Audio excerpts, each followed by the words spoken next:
étalons. L'étalon de droite, ici, et l'étalon de gauche, ici. Quand je vais lire cette histoire, que vous entendrez les chevaux, ou le cheval de droite, ou le cheval de gauche, vous vous lèverez. Qu'est-ce qu'il fait le cheval? C'est nul, ça. Qu'est-ce qu'il fait le cheval? Il est mis. Ben oui. Alors, comment il fait? Voilà. Et lui, c'est comment? Amène-moi un petit coup de rouge, on va essayer un peu. Alors, le cheval fait. Il se lève. Il tourne autour de la chaise et il se rassoit. On va pousser celle-là. Voilà. On a compris? Bien. Alors, vous avez compris que j'ai dessiné plus ou moins une espèce de carotte. Je sais pas où on va aller. Donc, ici, nous avons notre reine. Donc, quand la reine entendra mon nom à l'histoire, elle se lèvera, fera une petite révérence. Je vous aime, mon roi. Oui, alors, je vous aime, mon roi, là.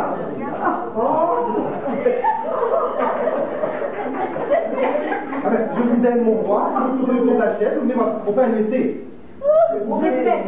Voilà, on fait une répétition. Vous tournez autour de la chaise, et vous venez vous asseoir. Quand on entendra le roi, donc lui, il se lèvera, dira vive le roi. Vive le roi. Voilà. Et il vous dit, nous avons le carrosse, ou les roues, tout dépend des fois, comment ça se passe.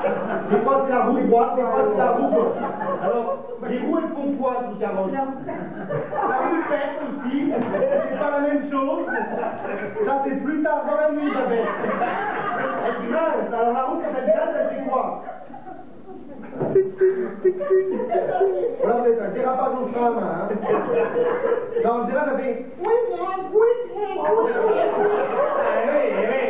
Alors, comment ça fait? Voilà, de côté. Voilà, donc on se lève, on tourne autour de la chaise et on vient se rasseoir. Et pour conduire ce carrosse, il nous faut un cocher. Un courageux et fier cocher. Qui à chaque fois qu'il entendra cocher, se lèvera courageusement, vigoureusement, plein d'entrain, fouettera les chevaux, ya, on tournera autour de la chaise avant de se rasseoir. Allez, on fait ça tout. Je vais vous lire cette histoire qui se nomme donc Une promenade à la campagne. Le cocher, obéissant, partit atteler les chevaux. Au carrosse. Il s'occupa d'abord du cheval de droite. Il est pas content ce cheval-là. Puis du cheval de gauche. Voilà. Ah non, ça fait de un crapaud. Et quand le carrosse fut prêt, il le fit savoir au roi, et le roi qui en informa la reine.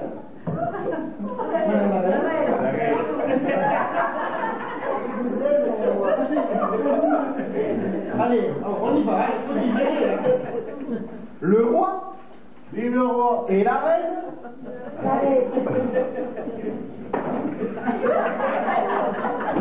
Prit place dans le carrosse, et le roi, vive le roi, dit cocher.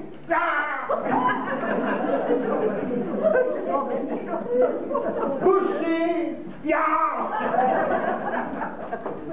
mon très cher cocher, fouette donc tes chevaux et allons-y. Le cocher fouetta ses chevaux et le carrosse se mit en branle. Vous voyez plus.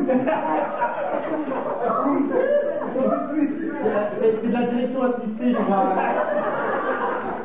Il se promenait ainsi à travers la campagne depuis quelques minutes, quand soudain, le cheval de droite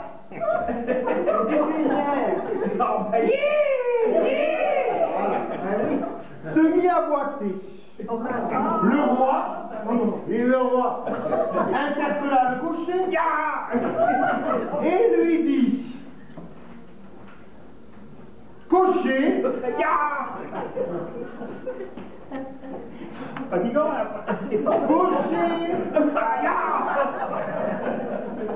mon très cher cocher, le carrosse ne va pas droit. Un des chevaux, chevaux. Ah oui, un des chevaux, on sait pas lequel, hein, doit être mal serré. Arrête donc le carrosse.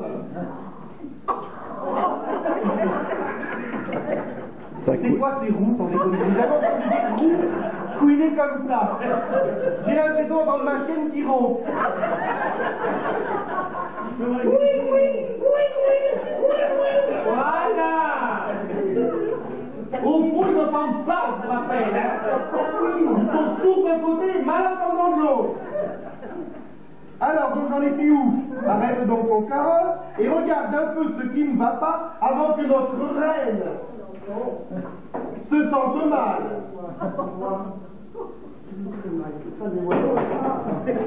Non mais, je dis doucement, hein, on en est là.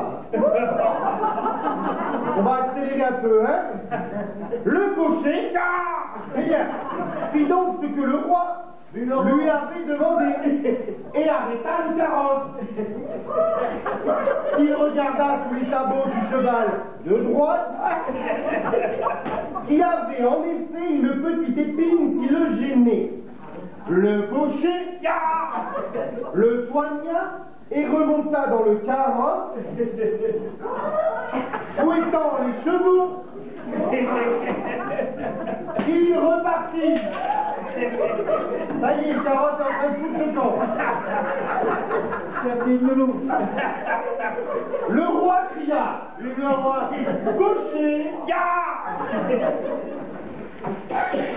Cocher, as-tu trouvé d'où venait le problème? Et le cocher acquiesça. Quelques minutes plus tard, le roi cria. Vive le roi. Cocher,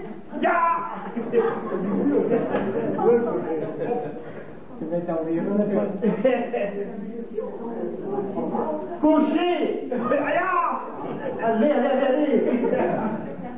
Mon très cher cocher, c'est pas de bêtises, hein, c'est marqué. Arrête donc le carrosse.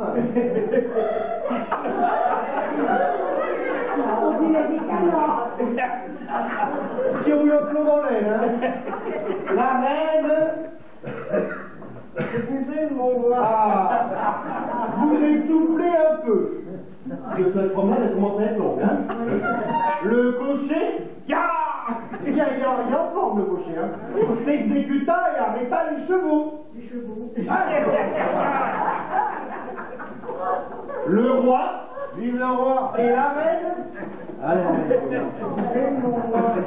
descendirent du carrosse.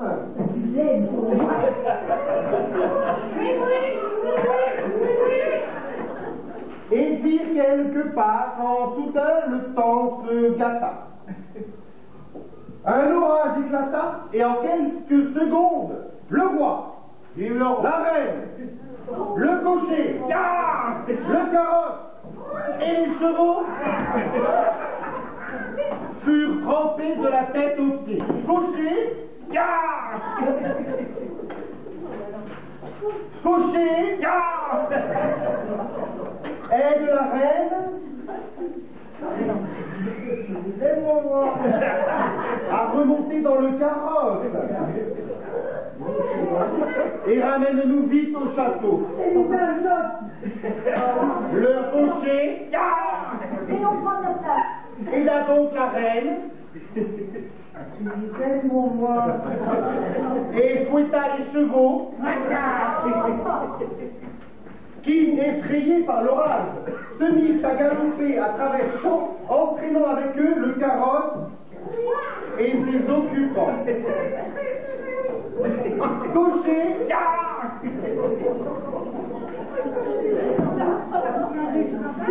cocher, cria le roi. Et le roi, mon très cher cocher, ralentis donc tes chevaux. La reine se sent mal.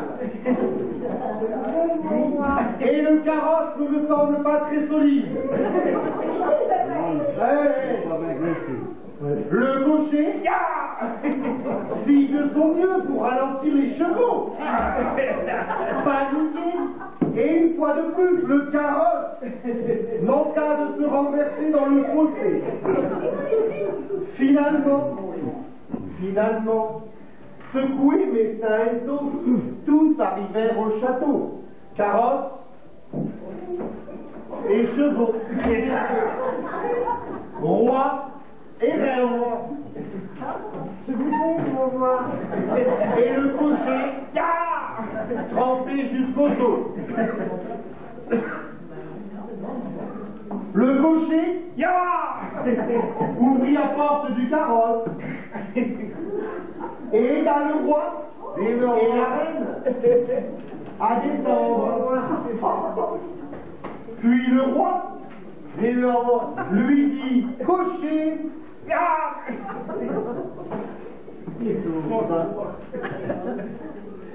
cocher,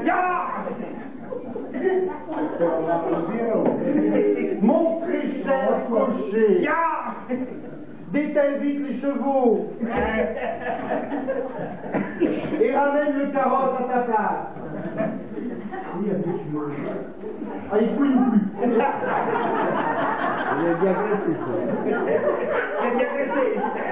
Et va vite te sécher.